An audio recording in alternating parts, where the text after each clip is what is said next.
Statement of Angel McCarthy regarding the time missing between the months of January and April 2012. Original statement given May 15th, 2013. Audio recording by Jonathan Sims, head archivist of the Magnus Institute, London. Statement begins. I guess, I should just start then, right? Alright. This happened a few months ago, New Year's Eve, exactly, back in California, USA. I'd been working on my writing, a novel about deities and succubi, when I was struck with a rather severe case of writer's block.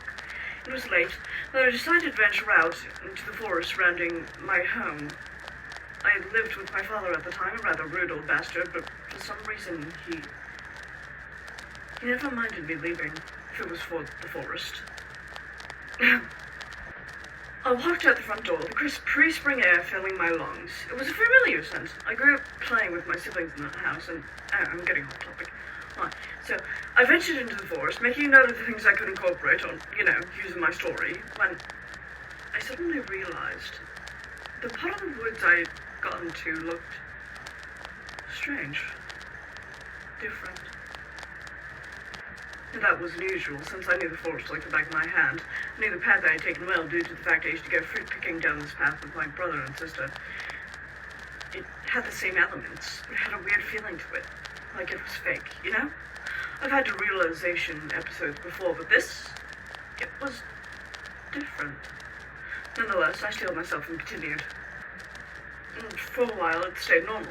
Oh, well, not normal, but unchanging.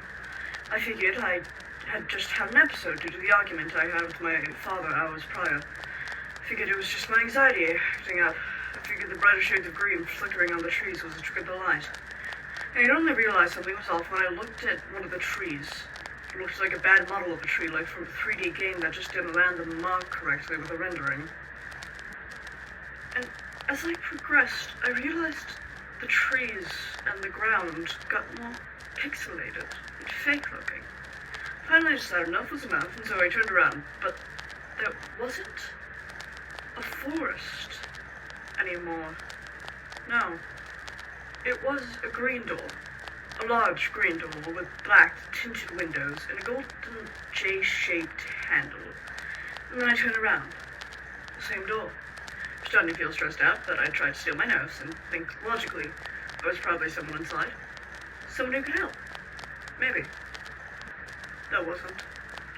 The second I walked inside, I knew something was wrong. There was a strong scent of grease and something sour. It made my skin prickle. I almost vomited. Slowly stepped inside, looking around. It seemed to be an arcade. There were huge arcade boxes, air hockey tables, things like that. I was already regretting going inside when he showed up. He was tall. Far too tall to be human. Not that he could have been human, no. The only thing humanoid about him was his frame. He was like a figure drawing, something an art student would sketch up, except he didn't have a face. But rather, he did, but it wasn't normal.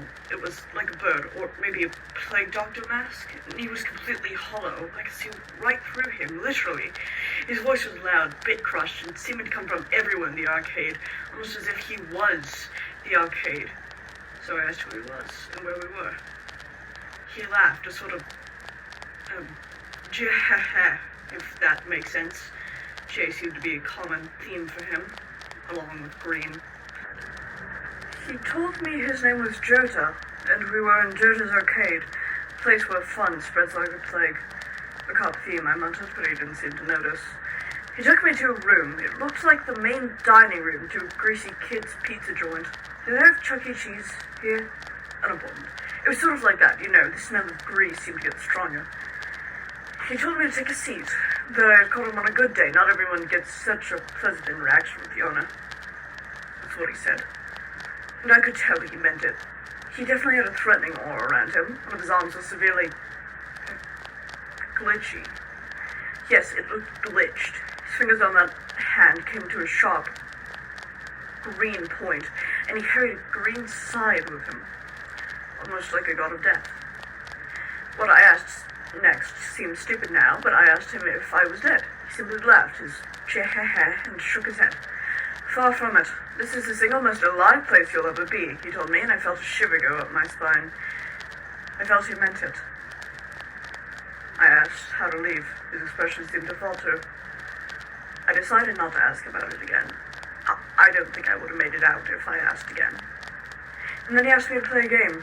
He said it was simple, a short game, it wouldn't take long. I had a terrible feeling, and... I'm sorry, I can't do this. I have to go. Statement ends. Angel attempted to leave, stating that they feared, quote, he was watching, and that, quote, they don't want him to find them.